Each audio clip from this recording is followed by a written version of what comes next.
Great. Thank you so much. Thank you, Srinath Garu, and thank you, Professor Chari Garu, for coming here. And today's is my most favorite subject. Probably that's the reason why they brought me here, because I've been working in this field for more than 33 decades. I mean, I've been there and seen how to decode this B2G, but now I have experts here who've been working with them. I mean, this session today, I wanted to talk about the most important aspect is how do we navigate this B2G? I mean, for all the benefits of B2G, it is called business to government. Is there any strategy that we are building up? How do you unlock this? And because of time constraints, I'm just getting up to the direct question. I mean, I little go back for the Mahabharata story. In this modern day of Mahabharata, business and governance, what does it take the Arjuna? The Arjuna is the small business guy or MSME guy or accelerator or a startup guy who not only enters the battlefield, but finds a clarity, purpose and success within it. Who is that Lord Krishna in this? And the other point, which is your favorite point when I came to the ICOLab, what does it take the business to prepare and endure and finally reach the summit, the Everest I'm talking about? It's like a government engagement. Not by luck or shortcuts, but with sheer clarity and collaboration and purpose. Who is this Sherpa in this? I'd like to ask you a question. Who is Lord Krishna there and Sherpa here? Can you give, both of you give a little clarity about this? Thank you, Bonu, for putting the context about B2C, B2G, business to government. And this is the segment which many of the people look at it, but very few conquered this space of establishing a profitable and a successful business in the government space. And to your question, many of the people, I mean, as I said, like if the businesses are Arjuna, and there are situations where the businesses became Abhimanyu as well, kind of not able to navigate the whole thing and come out of it. So here, the specific, when to your question, like, okay, for every business, who are looking at into government, they need to understand the context of the business. Means like, okay, especially the government works on based on certain ground rules and people, processes, and systems. So for the businesses who are looking at into this business, they need to have either they understand the whole thing or they need to have some person who can handhold and give the guidance. They could be their partner or the mentor, or they could be some policy. So one of these could act as a guiding hand for them. So who is that guy? Yes, in that context, yes, there are there is so many consultants out there, and what we find is like okay, there is a catalyst who could connect the dots, saying that this particular project can be suitable for this kind of a businesses. So identifying that catalyst and associating with them is so I mean, from a context point of it, the catalyst would differ from project to project and department to department and state to state. So it takes time for them to identify the catalyst and associate and navigate this particular process. There is no one single metric or like some definition saying that this is how the catalyst will look like. So it is a process. That's where when they spend time in the ecosystem of B2G circles or the people who are working in the B2G, they'll be able to identify those things. Yeah. So that's the point. So we're not talking about Abhimanyu here. We're talking about the Arjuna. Arjunas, yes. Okay. So you find that there is entire process, navigating process. Absolutely. Absolutely. Great. Thank you so much. I think, Chari sir, for you. Thank you. So what Mr. Banu is asking is how do we work with the government, who is the biggest procurer of services, products and services, particularly focusing on small enterprises as well as innovators. Absolutely. Not looking at big contractors, big companies. They're already working with the government through public-private partnerships or through other EPC contracts.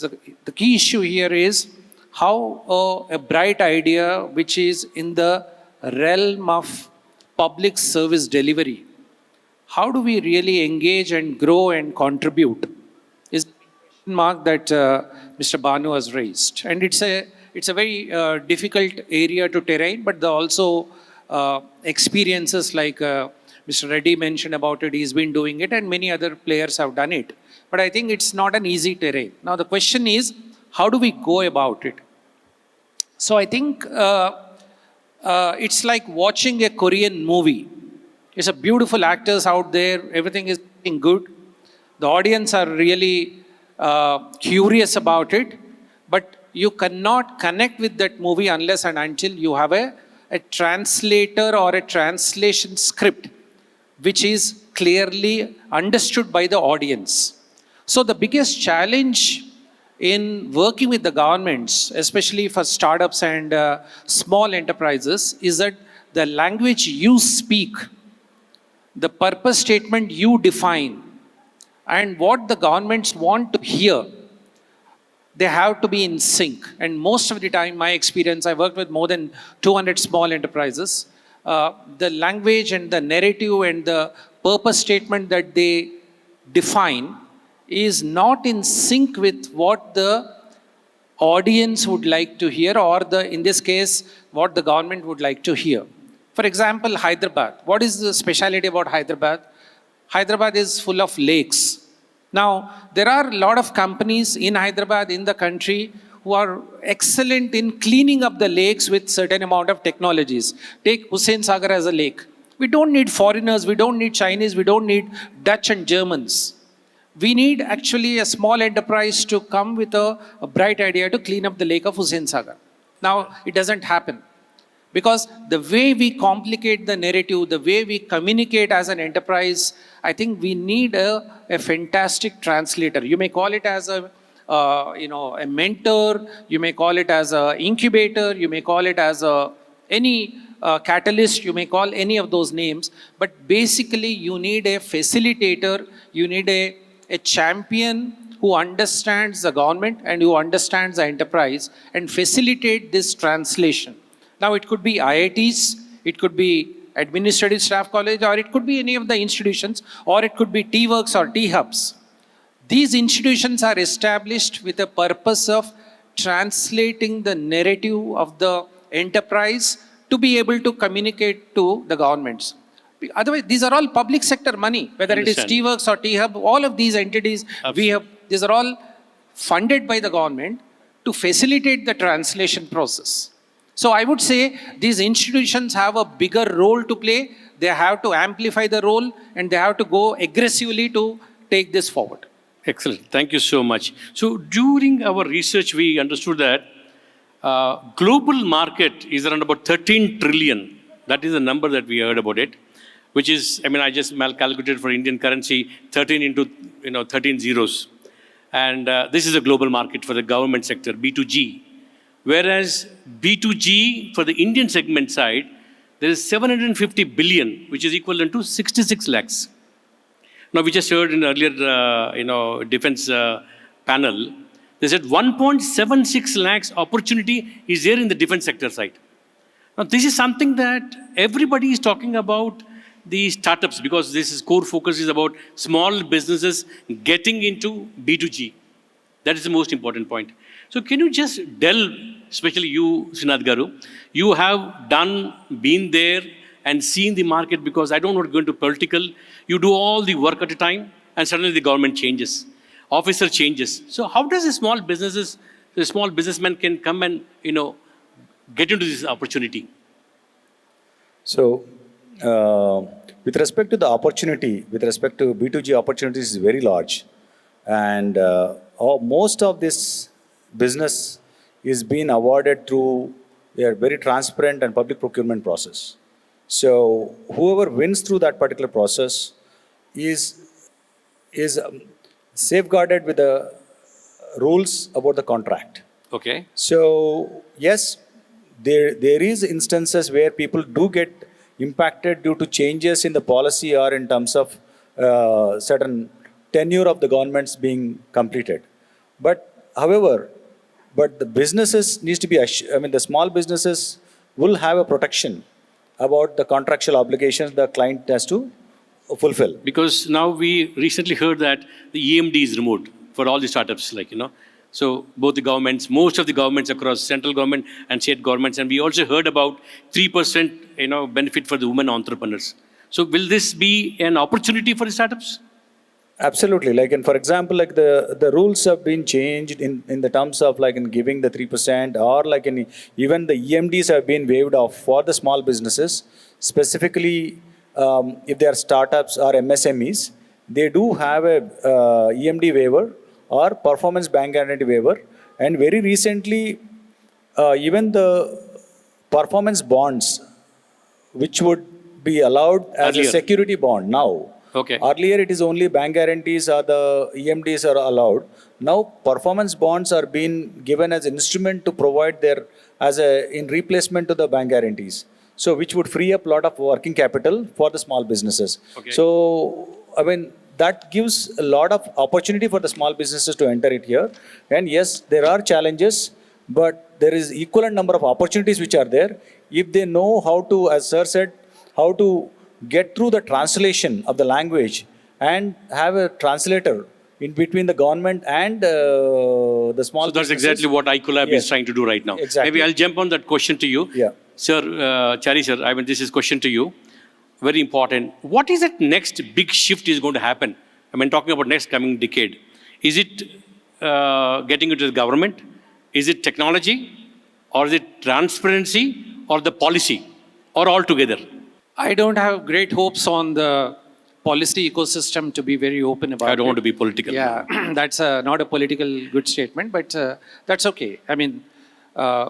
Because the policy is led by a particular vertical of the government, but the time it gets percolated across multiple tiers of the government, I think it's going to take ages. I think the big shift is going to be the technology, the AI, which is going to become part and parcel of the government systems, are going to be the big shifts. So I think if I were to invest, I would invest in AI, take it to the government so that there's a big shift, and from that we can create multiple activities, multiple jobs, and I think multiple Channels, effect will okay, happen. understood. I think it's going to be the technology play in the future, and if governments are, in a way, they're very, very fast in adapting technology, but slow in trusting people and slow in introducing revolutionary policies. But they're pretty good at embracing technology. Now, WhatsApp, the big decisions are taken over WhatsApp. Oh, yes, that's... So if all of us approved, know, within the government system, Yes. big decisions are taken over WhatsApp, but the policy shifts are going to take years together.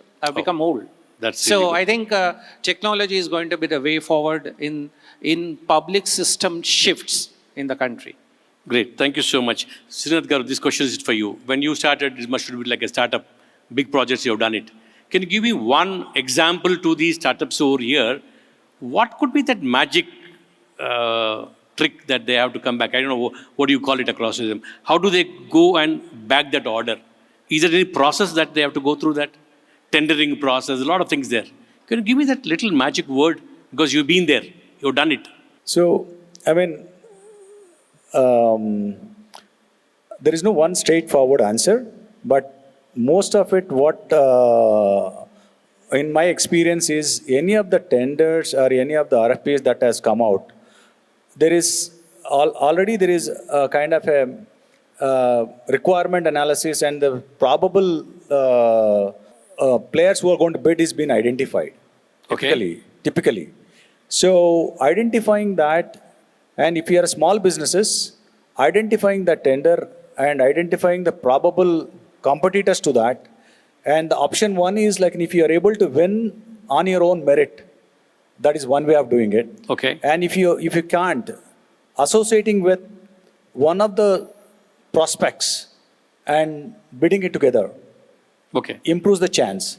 So in our case, 60% of the bids which we won is through consortium and joint ventures. So you're talking Where- about consortium definitely work. Yes, consortium and joint ventures do work, especially when you're at a small stage, when you don't have 100% of a capability at your end. So you need to search the system integrator, the bigger guys, and work with them. Is that Absolutely. what Not you only said? system integrators, it is about the complementary partners who could bring together so that your winning chance improves. Fantastic. That partner could be a partner who has a good clout in that particular area, or he could be a financial partner, or you could make operations of the executing of the project smoother. Much smoother. Thank you so much. I think, Chari sir, this is a question for you because I've been there to ask you many times, and you have chosen small businesses people and given opportunities. Most of them, you just mentioned that more than 200 companies you have done it, and I've seen those companies growing from small to bigger right now. How did you choose them? How do you know that these guys are pretty good, and you have taken that challenge, which nobody could not be able to take it? I think we were clear about the problem statements. As my role, I was working with the governments. I know exactly what the problem statements are. For example, for Hyderabad, pothole is a problem statement. Absolutely. Okay, lakes are a problem statement. Melinda Gates Foundation also you have done, Bosch. We identified the problem statements and then we strongly scouted for enterprises, especially agile enterprises. There could be big companies, but for them it's not a big thing. Yes. Whereas we need to identify agile enterprises, gave them seed grant, risk capital, and lot of seed grant raised from philanthropy and through even Government of India grants and Telangana also. And then we nurtured them and then we tested the value out of it, and the public sector really embraced those ideas and scaled up.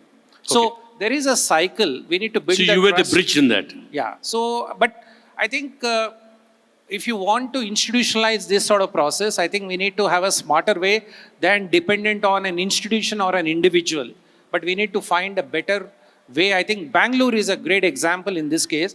I think I would like to state here openly about it Please, again. please. See, Bangalore compared to Hyderabad is 10x ahead on certain fronts, because I'm deliberately making this statement because we are in Hyderabad. I'm a Hyderabadi. There is a very strong philanthropy and high network individual in Bangalore who are deeply committed to changing the way Bangalore works. So they provide that ecosystem for innovations to nurture and come. And they provide that safety nets of working with the governments, both from policy, and they actually direct the government to initiate right kind of policies, and they provide the seed capital for them to succeed or fail. Now, that ecosystem in Hyderabad, the philanthropy and the so-called HNIs, high network individual ability to transformational innovations doesn't exist in Hyderabad as compared to Bangalore. Whether you take Nilakanis, whether you take all the names, all of them come together, what is called Bangalore Development Agenda Task Force. They created a task force to take Bangalore to a different level. I mean, these are challenges, but they're also moving forward. Great, great. Who doesn't stop that? We can do same thing in Telangana here. Absolutely. We should be doing it. I think we need a convening power. We need somebody like Mr. Reddy or TiE or some of those entities to convene these sort of and create an ecosystem for innovation to move forward. Fantastic. I think over to you, Srinath Garu. Listening to all these things to B2G, I wanted to talk about a little about iCollab. What does iCollab does, and what is that you're bridging here, and how are you solving the small businesses to come to your place and get things clearance? Like, what does that do? iCollab, what does iCollab do? So, iCollab is a public foundation primarily to help small businesses who are interested to work in the public sector, that is primarily in state, central and PSUs, the business.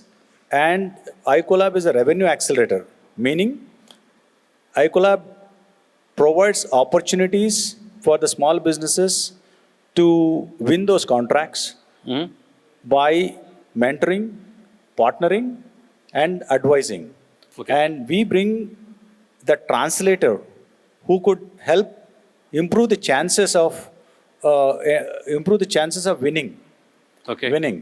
And so, and also educate them, and specifically we guide them on what not to do. That is very critical in B2G space, and understanding what not to do is what is critical. And also when they are in execution, and when they face challenges, and what are the steps that they necessarily take. And for example, like if they wanted to look at, I quote I give an example where recently there was I wanted one example. Yes. What you have done it. Yeah. So recently a small business who came to us, and they have a capability, and they're not meeting the necessary qualification criteria. Okay. So we help But them. you just heard that qualification is not necessary, EMD is not necessary. Absolutely. So in the qualification side, most of the time the pre-qualifications are set such that, okay, for MSMEs and startups, they do qualify, but they don't qualify on technical grounds. So in such case, they need to partner. We help the businesses to identify such partners so that, okay, they So you handhold them. handhold them, and also they get that particular, they are more suitable for that contract, one. And sometimes like the people might have worked in a POC and they don't end up getting the works. So Okay. in such a case, what are the options that they have? So these kind of mentoring and advisory services, as well as So do you helping fund them? So we as iCollab as a revenue accelerator, we do connect Okay. to them who are the interested investors for that particular project, case to case basis. Okay. iCollab is not an investment organization. It is more about helping the small businesses to scale up their revenues. So in B2G space only, not in B2B or B2C. It is only Great. B2G space. Great. So that's and it's a foundation where the companies who are in the B2G space Okay. are partnering to take the step forward, so that the opportunities are created for the small businesses. Great, thank you. Chari sir, this is a question to you, but you've been delving with a lot of, with the government, both central government, state governments, many governments have been done. In fact, one of the greatest projects that you worked with Melinda Gates Foundation and done a lot of good work over there. So while doing such big projects, there's an opportunity for the startups, and there's a process there. Can you just delve on that, how these small businesses should come, how they should follow to come over there and clinch these orders? So I think, as I said, you need a good translator for them to understand how to navigate the jungle of public systems. Okay. जंगल में तो बहुत सांप रहते हैं. So jungle में शेर रहता है, सांप रहता है, but there's also a lot of wealth in jungle. Very good. So you need to know how to navigate the system. Okay. So I'll give you a small example, the tiniest example. I think very close to this place, we organized an event like this for a lot of climate tech startups. One of them is on rainwater harvesting. Mm-hmm. Now that company started in 2019, around 1920, just before COVID. And now the company is about a 50 crore turnover company in rainwater harvesting space. Wow. Now, how do you do it? You work with national highway authorities. You need to give them what are the areas that they need to target, which government departments are looking for what. For example, metros, there are about 25 metro stations are coming up, metro projects are coming up. Every metro project in India requires rainwater harvesting to make sure that whatever water is getting accumulated goes back into the ground. So there is a sustainability requirement, but there's also flooding requirements. Okay. So the cities where this is going to be happening, like Delhi, Gurgaon, including part of Bangalore, Chennai, so we need to really guide them how to navigate, how to prioritize, which department to reach to. Who is that guy? Who is going to navigate them? I think in this case, we have done it as an institution, as ASCII, we have done it at that time. But I think we need to create such Arjunas or called Sherpas in hundreds and lakhs in the country. Excellent. And that's, I think, we need an ecosystem for Sherpas itself. We need to have 100,000 Sherpas in the country to navigate the public system. That itself is a business. Fantastic, sir. So now, due to the constraint of the time, but I wanted to delve into one most important point is, these many startups who are actually working in many different sectors, are there any core sectors in the government they should focus upon at this juncture? It's very crucial because they cannot go and waste their time, very important at this juncture. So what are those vertical segments which they should focus upon? I think, that the verticals keep changing from time to time. At present, the verticals which are in really, there is a large government spend that's happening is defense is one, maritime is one, railways, and I'm talking about these local governments, anything? the local governments, lot into urban development, Okay. a lot into energy transition. Okay. Great. Yeah. Great. So I energy think the transition. message is time up. Yeah. Okay. So Great. energy transition is one big space. Great. And also like in as I said, urban development and energy transition, both are space. Great. Sir, over to you. So I'll just keep it quick. Yeah. I think we are at a 30% urbanization right now. India is going through a massive urbanization transformation. So we'll be about 55%. There's a massive demographic shift. If I were to bet, the biggest areas for startups and ecosystem is a circularity and sustainability space. Okay. Water, sanitation, waste management, the climate, all of these issues are going to be the game-changing areas. That's number one. Second is the data. These are the two areas in the public systems realm which are going to exponentially grow for small and medium enterprises. Thank you so much. I'd like to ask any question from the audience. Anybody? One question, not more than that. Great. I think depending on the time, time is up. I could able to see everyone here. Thank you so much, Professor Chari Garu and Srinath Garu. Thank you, It's a Banu. great opportunity. At least we're able to talk about how B2G works actually with the small businesses. Thank you once again. Very kind of you.